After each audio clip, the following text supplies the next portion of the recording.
Hello everybody. I decided to do a little video just to explain my cancer journey now that I'm actually done and rang the bell. In October of 2024 is when I found a lump on my right breast and went to the doctor to make sure that it was nothing. Had a mammogram and a ultrasound, and it did come back in November of 2024. I found out that I had triple positive breast cancer, which is also called invasive ductal carcinoma. That was November. Then December went by, and January 20th, I wound up having a lumpectomy. It was my choice to have a lumpectomy first, even though they wanted to do chemo first, but I wanted the cancer out of my body, so I chose a lumpectomy.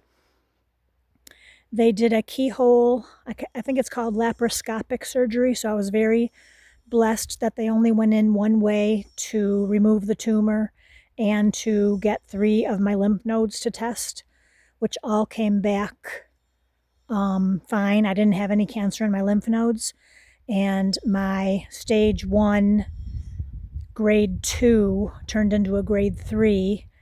Grade 2 they said was a little bit bigger than a peanut, but grade 3 was a little bit smaller than a golf ball. So I wound up having a little bit smaller than a golf ball tumor in my right breast. That was taken out, and he said it was clear, meaning that the tumor came out perfectly and all the margins around the tumor was clear. I chose the protocol that I was given, even though I didn't want it in the beginning.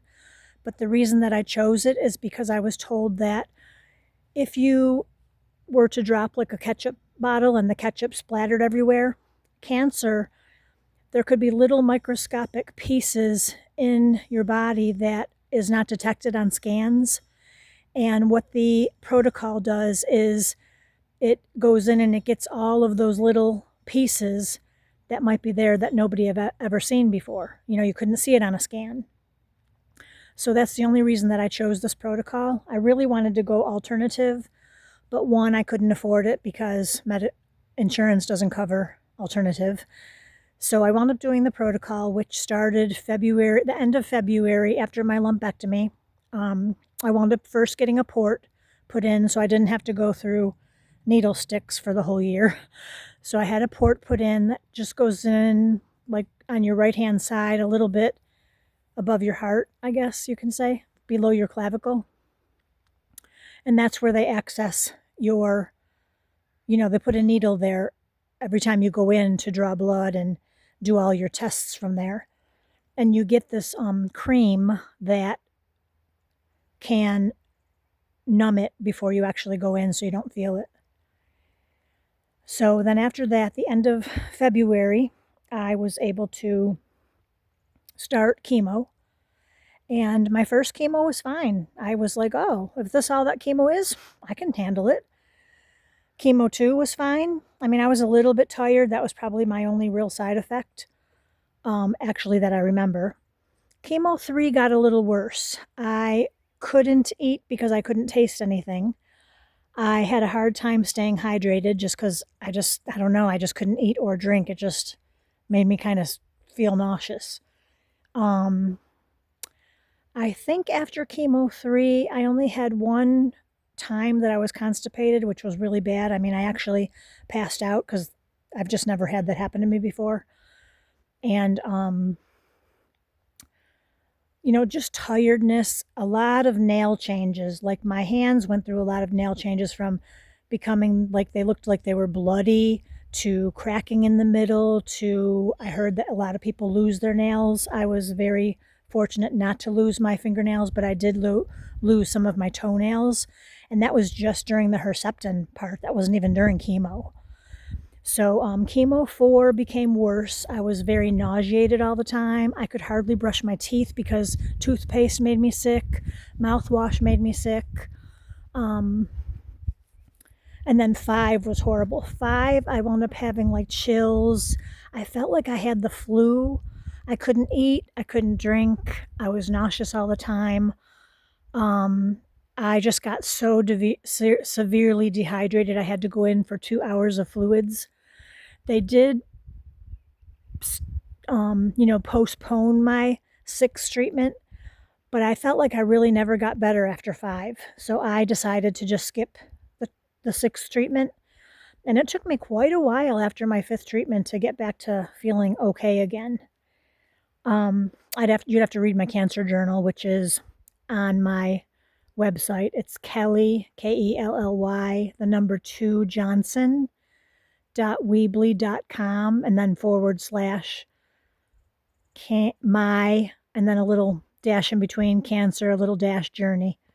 I'll post that with this video anyway, so you could go to it and read it, because a lot of things I probably forget now that it's been 17 months later. Anyways, so I skipped the 6th round, and then, so that was finished in May. And then June, I took that time to just get better again.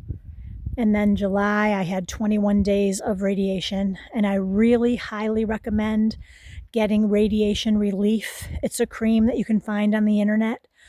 I used it as soon as I got my radiation. I put it on, like when I was changing in the changing room, I put it on right away. I put it on in the afternoon. I put it on in the evening. And right before bed, I used the Aquaphor.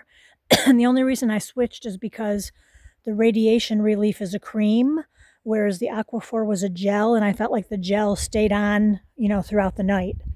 And I religiously used that every day for the 21 days. And my medical doctor said he wished everybody had the results that I had in radiation, because I didn't really hardly have anything. Yes, I got a little dimply, my skin, and it did get a different kind of color, but no burning or anything like that, like a lot of people get. Okay, so after radiation in July, then they continued on with just Herceptin. And I would say Herceptin overall I was fine with, except it does make you tired. My nails did have a lot of changes. I could eat and drink. I mean, I could taste and everything with just Herceptin. I couldn't taste with chemo. But they said that the Taxotere is the one that, you lose your hair. The carboplatin is the one that makes everything taste like metal. And, I think that's it with that. Overall, I made it through. I rang the bell on February 6th. And the end of this month, which is February 2026, I'm having my port taken out, even though they recommended to keep it in for another year, just in case, but I don't want my port in for another year. And I decided personally to just skip the aromatase inhibitors. They wanted me to be on them for 10 years, but I've just read too many horrible things about them. And it's not even the side effects that you get right away, it's the long-term side effects that really made me decide not to do them. And the main one was bone loss. I mean, I've read a couple people who had to be in wheelchairs because their bones just got really brittle. So I just don't want to have to go through that. So personally, I'm just putting all of my hope and my trust into God's basket. And I'm just trusting that He's going to help me to be okay. And if not, I've come to terms with, I'm okay with that, So I just know that I'll never go through what I had to go through this time again, because that's almost 2 years of your life. I mean, it's not a lot when you think about life, but it is a lot when you're going through it. The only thing that I could really give you as advice at the end is to make sure you stay hydrated. Hydration is so, so important, because you got a lot of toxins going into your body, and so you're going to need your kidneys to flush out those toxins. So stay hydrated. When you do eat nutrient-dense food. Like I did a lot of smoothies, and I just craved oranges. I notice a lot of people crave fruit. Other than that, just get rest. I know it's very hard for people who are still working. I was very blessed that I was already retired. So hopefully this helps you out a little bit.